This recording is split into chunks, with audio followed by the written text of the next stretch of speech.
Après avoir été lancé en 2018, arrêté en 2021, le HomePod renaît de ses cendres avec cette nouvelle version 2023.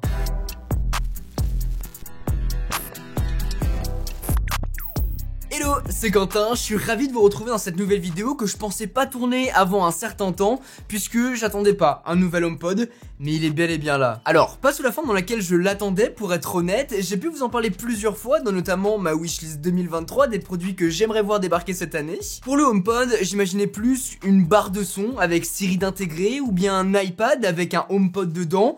Mais non, Apple a décidé de revenir avec plus ou moins le même produit, le même design et pour 20 € de plus.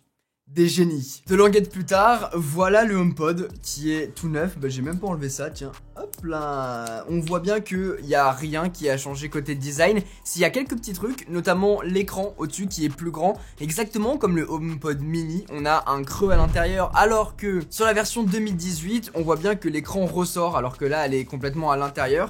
Et d'ailleurs, s'il est un tout petit peu plus haut, j'ai l'impression. Surtout, on va avoir un câble qui est amovible cette fois-ci, alors que celui de la version 2018, on pouvait pas le retirer, sauf si on forçait comme un malade. Et puis il y a aussi le pied qui a changé, il y a beaucoup de personnes qui s'en sont plaints, apparemment ça laisse des marques, moi j'ai jamais eu ce problème. Apparemment là, avec ce redesign, on n'a absolument plus aucun souci avec de traces sur un meuble. Et il y a un autre petit détail, c'est au niveau du coloris. Ici on a le coloris Midnight il me semble, là c'est le coloris gris sidéral, et on voit bien la petite touche de bleu qui est à l'intérieur. Bon c'est léger, je suis même pas sûr qu'à la caméra vous voyez la différence. C'est du coup avec cette nouvelle version que le HomePod renaît de ses cendres, avec une qualité de son un petit peu plus immersive, un léger redesign qui combine un petit peu l'ancien HomePod et le HomePod mini, le tout pour 349 €. Question connectivité, à chaque fois c'est hyper simple, on a le HomePod, on rapproche son smartphone et on va avoir un pop-up pour pouvoir le configurer. Ça a toujours été une énorme force chez Apple et c'est toujours aussi agréable de configurer un produit en 2 clics. Il ne reste plus qu'à aller dans notre galerie pour pouvoir écouter la musique qu'on a envie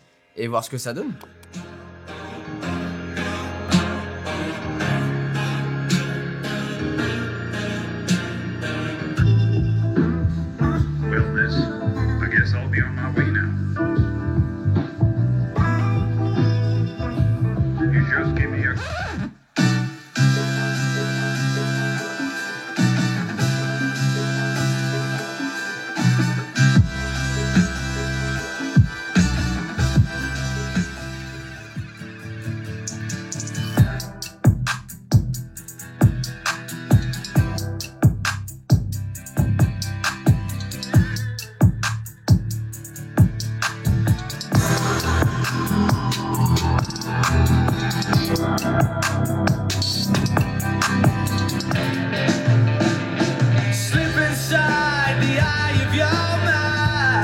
Je connais très bien le HomePod version 2018, la V1, parce que je l'écoute tous les jours. Tous les jours, j'écoute de la musique dessus et j'adore ce produit. C'est l'un de mes produits coup de cœur et c'est pour ça que j'étais frustré depuis tout ce temps de pas avoir de nouvelle version. Comparé à la version 2018, la version 2023, due à l'algorithme qui limite tout ça, a beaucoup moins de basses. Et les aigus du coup en sont remontés avec plus de présence et c'est super agréable. Globalement, le son est plus équilibré, plus clair, sans saturer. Maintenant, j'ai jamais vraiment atteint la limite sur la V1 qui honnêtement reste vraiment haut niveau par rapport à cette nouvelle génération. Si vous l'avez encore et qu'elle est encore en état de marche, ça sert à rien de changer éventuellement pour celui-ci. Par contre, si vous êtes nouveau et que vous voulez vous l'offrir, c'est incroyable. En fait, l'architecture interne a été modifiée. On a un processeur S7, exactement le même que sur l'Apple Watch Series 7, avec 4 micros à l'intérieur pour permettre au HomePod de se repérer dans l'espace et créer l'audio spatial. On aura aussi 5 tweeters à l'intérieur, mais tout ce beau mélange permettra d'avoir un appareil très équilibré, avec des graves, mais surtout pas mal d'aigus.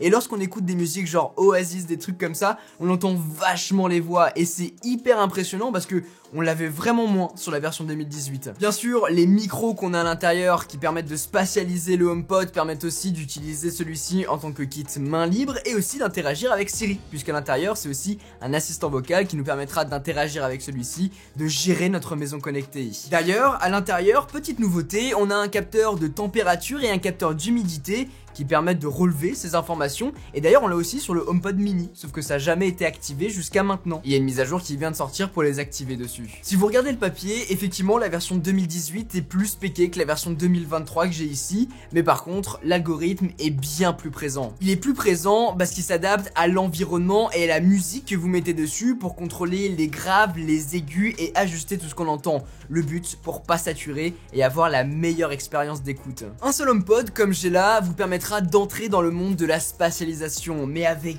deux HomePod de part et d'autre en stéréo sur une Apple TV par exemple, vous êtes dedans. D'ailleurs, je vais créer un setup 100% Apple avec une Apple TV, deux HomePod de part et d'autre pour vraiment me plonger dans cette expérience que j'ai jamais vécue finalement, puisqu'à chaque fois j'avais les Phantom 2 donc j'ai jamais remplacé ce setup, mais j'ai bien envie de le faire pour tester et vous partager mon expérience en vidéo, même si on le sait avec les produits sonores c'est toujours compliqué de vous transmettre la qualité. Il y a toujours cette question qui revient en commentaire lorsque je parle de ce produit, c'est est-ce qu'il vaut mieux avoir deux HomePod en stéréo pour regarder des films en streaming etc, ou bien avoir une barre de son et éventuellement investir et avoir des satellites de part et d'autre. C'est une question hyper intéressante à laquelle je peux déjà vous apporter un premier élément de réponse. Déjà si vous êtes dans l'écosystème Apple, si vous avez des HomePod, si vous avez une Apple TV et que vous regardez du contenu beaucoup dessus, et ben effectivement ça prend tout son sens d'en avoir, puisqu'en fait c'est hyper bien intégré, on peut même les connecter en tant que sortie principale de cette Apple TV. Maintenant, si vous êtes amateur de films, que vous avez un lecteur Blu-ray 4K, que vous aimez regarder ces trucs là,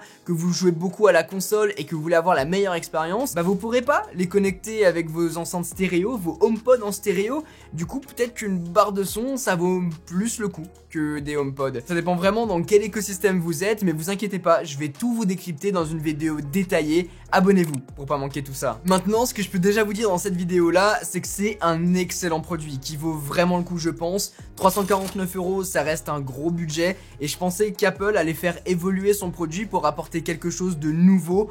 Bah non, on retrouve exactement le même produit, un petit peu évolué, vous l'avez vu, mais si vous avez la version 2018, ça ne sert à rien de passer sur celle-là. Maintenant, si vous êtes nouveau dans cet écosystème, si vous découvrez ce HomePod avec la version 2023, bienvenue et foncez, parce que un seul HomePod c'est bien, avec un bon volume sonore général, qui est d'ailleurs vraiment très bien, mais si on en a deux, je pense que l'expérience sera encore meilleure. Alors attention, parce que oui, c'est un nouveau HomePod, maintenant on reste encapsulé dans la bulle Apple, c'est-à-dire que c'est un appareil qui fonctionne en AirPlay, en Wi-Fi, on peut y avoir accès super facilement depuis notre iPhone, notre Mac, notre iPad, etc. Malgré qu'il fonctionne aussi en Bluetooth 5.0 pour pouvoir communiquer avec tous nos produits connectés de la maison, c'est un appareil qui ne peut pas se connecter avec des smartphones Android, ni non plus se connecter à des services tierces comme Spotify. Faut vraiment être dans la famille Apple pour pouvoir l'utiliser à 100%. Autre chose à savoir, tous les HomePod ça perd entre eux. Les versions 2018 ça perd en stéréo entre eux, les 2023 entre eux et le HomePod mini aussi entre eux pour créer une paire stéréo. Maintenant vous pourrez toujours y avoir accès dans votre liste d'appareils AirPlay et ici on a accès à tous nos produits.